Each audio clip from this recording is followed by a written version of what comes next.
The man behind KFC, Harland Sanders. Harland Sanders was born in the USA in 1890, but his childhood wasn't a happy one. His father died when he was only 6, so his mother needed to find a job. She went to work in a shirt factory, and Harland stayed at home to look after his younger brother and sister.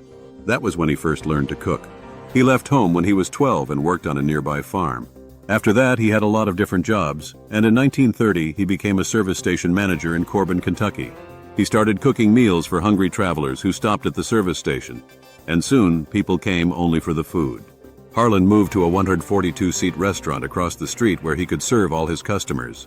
Over the next 9 years, he developed the secret chicken recipe that made him famous, KFC. In the early 1950s, he closed the restaurant and decided to sell his recipe to other businesses. The first official Kentucky Fried Chicken restaurant didn't open until August 1952. By 1964, there were more than 600 KFCs in North America. That year, Sanders sold the company for $2 million. But he continued to work as KFC's public spokesman and visited restaurants all over the world. He traveled 250,000 miles every year until he died in 1980, aged 90.